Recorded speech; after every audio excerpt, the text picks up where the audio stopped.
What's up, man? Mr. Cameron, what's the word, man? How you feeling, man? Cannot complain. You know what? Every time I would see you out, you was like, Ryan, when I got something going on, we can talk. Remember all those conversations I know. we had? Oh, yeah.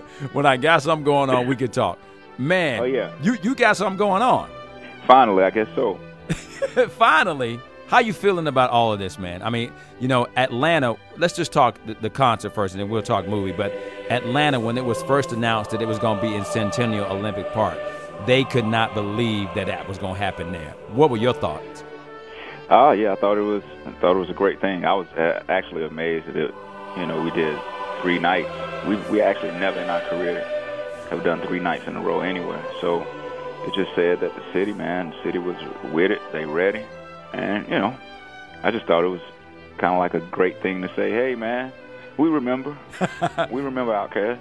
You know what's funny about it, though, man, is like I'll throw in little bits and pieces here and there, man, just to make people, and then just to see if they'll catch it. Like when the Falcons beat the Saints, I said, you know what, and then there was a guy standing on the middle of the street with his shirt off talking about, now who else want to mess with Northside Drive? Yeah. Yeah. So, yeah, everybody caught that when they was like, wow, man, that's a cash shout out. I think I slip it in there every now and then. That's right. Hey, 3 nights. How do you think the show has progressed since starting out in Coachella? Because I read the Rolling Stone interview and the GQ stuff. How do you think you are, how you feeling right now walking out on that stage, come back to the ATL? It should be interesting because we've been doing it, for about 4 or 5 months now. So it's kind of like you get used to it in a way. It's not as, definitely not as hard as that first Coachella night. It was kind of like, when you haven't done anything in a long time and, things just wasn't right for me. And so I think with us doing it for so long, for like 4 or 5 months now, we kind of do it every other weekend with these festivals. So it's kind of not as hard, and it's kind of second nature a little bit. So coming back home, it should be fun. I know as long as the crowd is fun, we should have a good time. Oh, we're going to have a good time, man. I was saying, whoever steps out there in the beginning should just step right up to the mic and just see if ATL is in the building and just go, ATL, ho. Oh, yeah. Get it going. And then that'll get it going. Hey,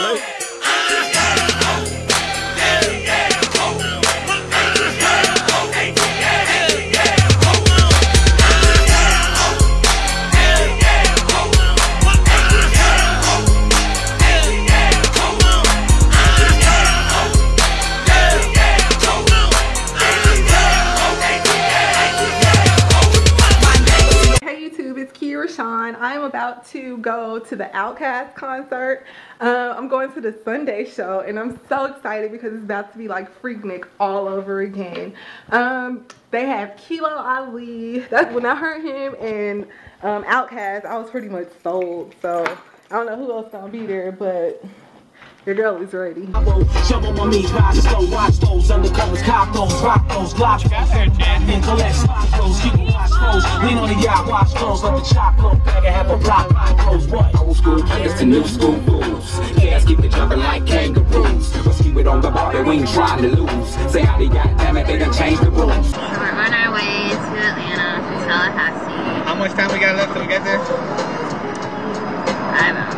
Okay, so I am in the car. I'm about to go pick up my homegirl Lauren, and we're about to go to this concert. Y'all, I have been waiting. Like, everybody keep posting their pictures and their videos from all weekend. Now I get to post mine. Nails down to her toes. Ah, we love these toes. Ah, we love these toes.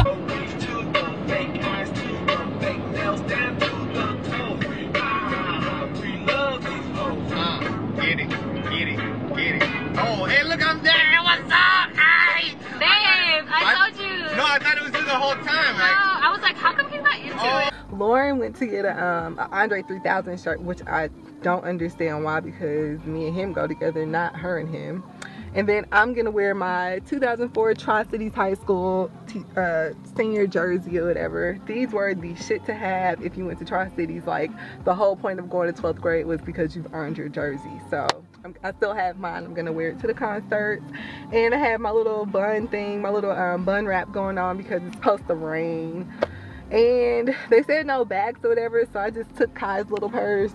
And I'll show y'all like a full outfit thing in a minute. But yeah, peace out. I wanted to ask you a little bit about that feeling that people have when they meet their idols, their legends, the people that like kind of throw them back a little bit. Right. How do you feel when people approach you like that?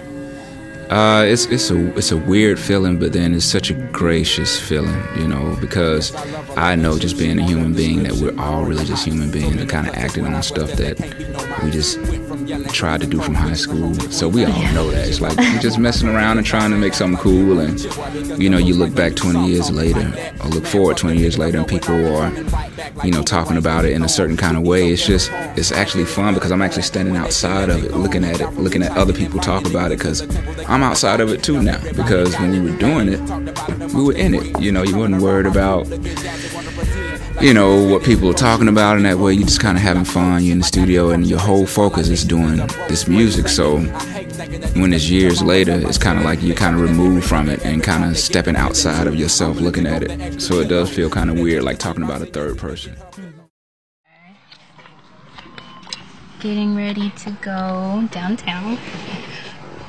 We're all dressed, and my cousin is gonna be there with us, my cousin Michael.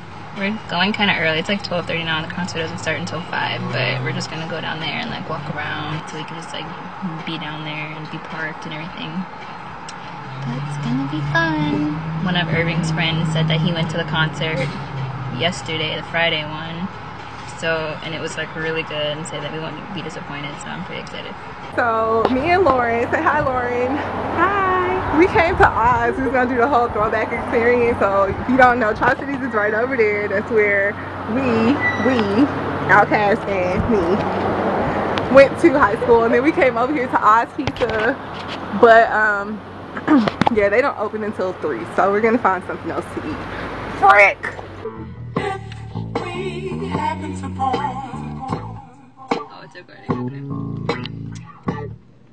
Lord knows I don't want that, but hey, we can't be mad at God. We met today for a reason. I think I'm on the right track now. It looked like Freak Meat, y'all. I'm just so excited.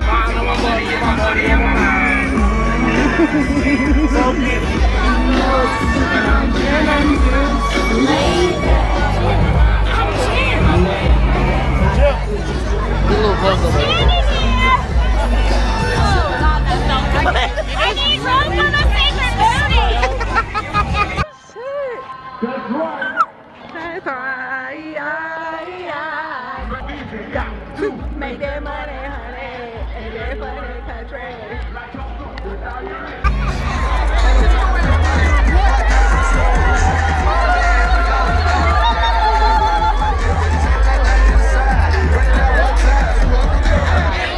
So we have to go back to the car to put my purse up because they said that it's too big. So we're here early. It's like 3 o'clock now. And luckily we parked close, so it's not too bad. Too bad. Not such a big deal.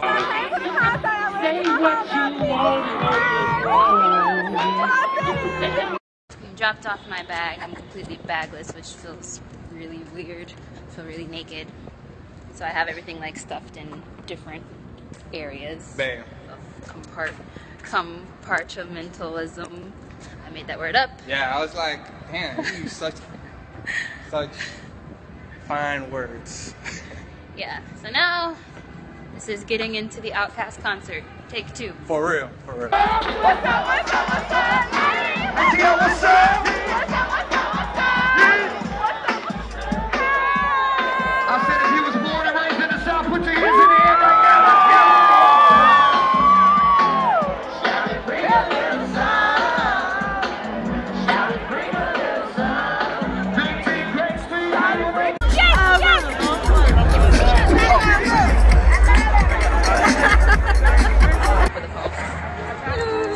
Excitement in the air. I'm super excited. 2 tickets to see the Outkast. Okay, come on in. For Saturday? Yeah. For Saturday. Thank you. We made it in. See all these people who have blankets? It's probably just for waiting.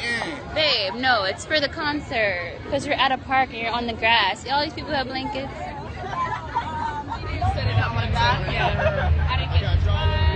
I got to one down once and I was like, oh, yeah, I was like, what is this? And the gates have opened. For a second, I was scared they would be like, sorry, this ticket's not real. Like, oh, no. We bought a ticket from a third-party person, so if they would have been like, sorry, I would have been like, what the fuck? The barcode's different. The barcode's different. Oh, damn, so we're in here. Down here in the dungeon, right? You know what I'm saying? But a chicken wing. No thing with a We got chicken it wing, caught right? in the dungeon. Southern fried chicken wings, most definitely, baby, because we in Atlanta, you know what I'm saying, where it's all jumping off from. You know, we just drove up in the 95 Impala special edition. I'm about to get it lumbered out, you know what I'm saying, Monday morning. There we go. Get the lumber. That's my man. It's my man Rico talking, you know what I'm saying? What's up? What's up? East Point. So, tell us how this whole thing come together. Of course, you know we ain't got a lot of time, but briefly, tell me how this whole situation jumped off. We got tired of niggas. I mean, we got tired of folks rolling things in the street. So we decided that we had a love for this music thing. So we saw young brothers like Big Boy and Dre. They came to us, you know what I'm saying, and they was like, they had skill. They like, we want to bust. There we go, keeping it real. And over here, my man Andre, I know you definitely keeping it real. Oh yeah, you know what I'm saying? We over here chilling, like, you know what I'm saying, like my boy said, we in the dungeon. And this, you know what I'm saying, where we just make, you know what I'm saying, make our music at. We just sit down here and vibe, you know what I'm saying? Used to be cold in the winter, you know what I'm saying, hot, you know what I'm saying, steaming like it is now in the summertime. You know what I'm saying, but we were doing what we doing, you know what I'm saying, like that. Definitely keeping it real. I mean, how do you feel having been a big person leaning to the light here? How do you feel having been a big part of putting the South on the map? And like, what's some of your musical inspirations? Oh, it feels good, you know what I'm saying? To me, as far as inspiration, you know what I'm saying, me and my boy used to listen to the old school, Eric B. and Rakim, Curtis Blow, you know what I'm saying? But now we vibing off our crew, the Goody Mob, you know what I'm saying, PA, you know what I'm saying, Mr. Everybody, Society of Soul. And so now, you know what I'm saying, we just, you know what I'm saying, trying to put Atlanta out there, you know what I'm saying, to let people know Atlanta is here, and they got some real players in this game down here, you know what I'm saying? No question. But why is Atlanta, we got my man DJ over here, but why is Atlanta just so fly right about now? What do you think it is? I'm saying, there's a lot of talent down here that ain't nobody been listening to. Ain't nobody had a chance, you know what I'm saying, nobody been checking for it, but you know what I'm saying, we been here, we putting it on the map. What about the additional, I don't know, maybe is it a burden, maybe it's not, of representing a city? I mean, Tribe has had that in some ways also, but I understand when you were starting out, you may not have thought about, like, I need somebody to rep my city, especially where hip-hop is right now. Was that conscious? Yes, as a crew, we knew in our heads that we definitely want to represent the city, and not just the city, we want to represent the Southern lifestyle. You know, it was strategic in naming the album Southern Playlist of Cadillac Music, you know, because we knew we all grew up on New York hip-hop, and, you know, I remember being in the 8th and 9th grade, and, you know, we were so into New York hip-hop that we had learned the accents and everything and trying to, you know, imitate, right, you know, New York hip-hop. That's just how it was. And, you know, it's kind of like, you know, punk bands trying to imitate English accents to do a certain authenticity, but you kind of grow from that. And so the first album, you know, when we were jumping into it as a crew, we knew what we had to represent. And it was a big part, you know, to make sure the city was on our back at the same time, because, you know, before then we did have great talent coming out of the city, but not in a, you know, quote unquote hip hop, you know, kind of form. You know, we had great artists from TLC to, you know, to Criss Cross and, you know, those kind of acts. But it was something a little bit different when we came. So we were just happy to be a part of it. We're just happy to, as a crew, you know, just to have something to say and to look at people from the city, and, you know, they have pride in their chest and stick their chest out a little bit different now because Atlanta kind of means something. So that was a big part of what we were doing.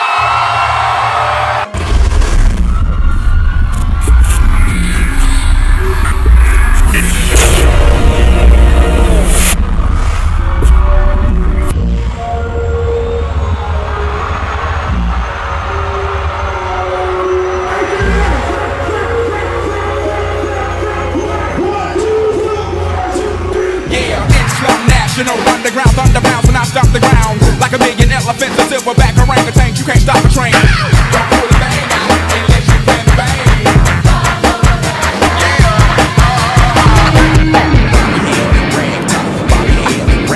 But I know y'all wanted that 808. Can you feel that BASS bass? All I know,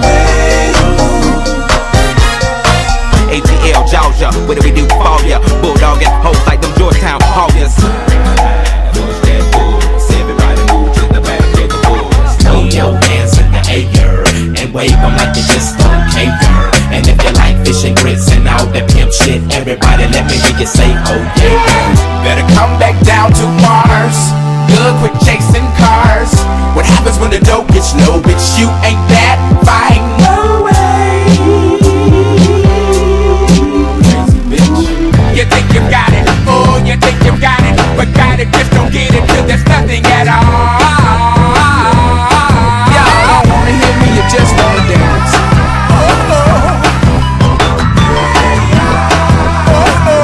Don't want to meet your daddy. Just want you in my caddy.